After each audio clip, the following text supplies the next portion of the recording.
Hello friends, मैं रीना जैन आप सभी का बहुत बहुत स्वागत करती हूँ खुशियों की चाबी में। अगर आपने हमारा चैनल सब्सक्राइब नहीं किया है तो जल्दी कर लीजिए और साथ के साथ बेल आइकन पर क्लिक करना ना भूलें, क्योंकि आपको यहाँ मिलेंगी बहुत ही अनोखी और रोचक कहानियाँ। आज की कहानी भी बहुत ही अनोखी है। इस कहानी में होता कुछ यूँ है कि एक सेठ है जिसके पास बहुत ही ज़्यादा जायदाद है। वो अपनी संपत्ति का ब्यौरा चाहता है, इसलिए वो एक लेखाकार को बुलाता है। उस लेखाकार से कहता है कि तुम्हारे पास एक सप्ताह का समय है, तुम मेरी पूरी संपत्ति का लेखा जोखा मुझे लाकर दो। देखते देखते एक सप्ताह बीत जाता है और लेखाकार जब सेठ के पास पहुंचता है तो सेठ पूछता है, अब बताओ कि मेरे पास कितनी संपत्ति है। तो लेखाकार कहता है कि हुजूर, आपके पास इतनी संपत्ति है कि आपकी 7 पीढ़ियां आराम से खा पी सकती हैं, उन्हें कोई समस्या नहीं होगी। लेखाकार की बात सुनकर सेठ चिंता में पड़ जाता है कि 7 पीढ़ियां तो आराम से अपनी जिंदगी गुजार लेंगी, लेकिन क्या मेरी 8वीं पीढ़ी भूखों मर जाएगी? उसका क्या होगा? इसी चिंता में वो घुलने लग जाता है और घुलते घुलते वो खाना पीना छोड़ देता है और काफी कमजोर हो जाता है। उसकी ये हालत सेठानी से देखी नहीं जाती।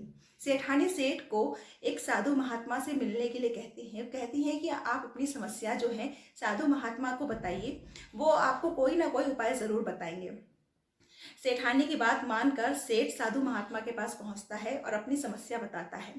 साधु महात्मा उसकी बात सुनते हैं और समझते हैं। उससे कहते हैं कि तुम्हारी समस्या का बहुत ही आसान सा उपाय है, तुम इसको आज ही कर लेना। सेठ पूछता है क्या उपाय है? तो साधु महात्मा कहते हैं, इस गांव के एक सबसे लास्ट कोने पर एक झोपड़ी है, वहां एक बूढ़ी अम्मा रहती है और उसके पास में कोई भी कमाने वाला नहीं है। तो अगर तुम उसको आधा किलो आटा दे देते हो तो उसकी जो दुआएं मिलेंगी उससे तुम्हारी सारी समस्या का निदान हो जाएगा। सेठ बोला, ये तो बहुत ही आसान है, मैं अभी जाकर इस समस्या इस ये उपाय को अपना लेता हूँ।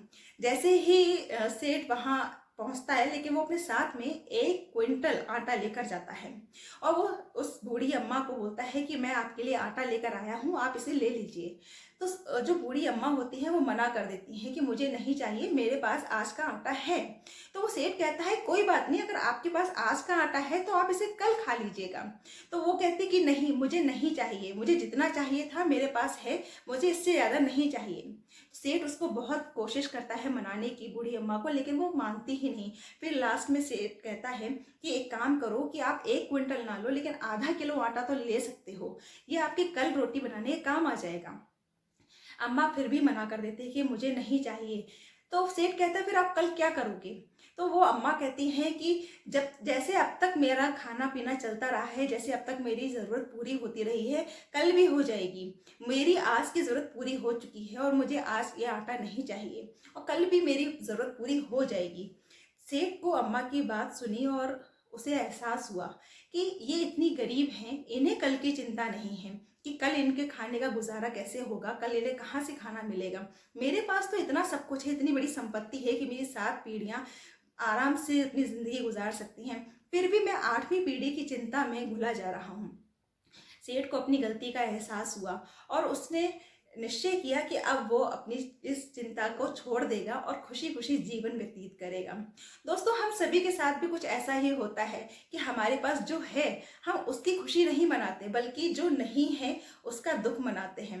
देखिए, फ्यूचर के बारे में सोचना सभी पसंद करते हैं, अपने बच्चों के बारे में सोचना सभी चाहते हैं कि उनको अच्छी से अच्छी जिंदगी देना चाहते हैं वो, लेकिन हम सिर्फ अपना कर्म कर सकते हैं, ना कि उनका भविष्य हम निर्माण कर सकते हैं। उनके भविष्य में क्या है वो उनके कर्म के ऊपर डिपेंड करता है। तो आप अपना कर्म कीजिए, बच्चों को उनका कर्म करने दीजिए, आने वाली पीढ़ियां अपना कर्म खुद करेंगी। सो आपके पास आज जो है आप उसमें खुश रहिए और मुस्कुराते रहिए। सो ऐसी ही अनोखी कहानियों के साथ में मिलते हैं अगले रविवार। तब तक के लिए नमस्कार।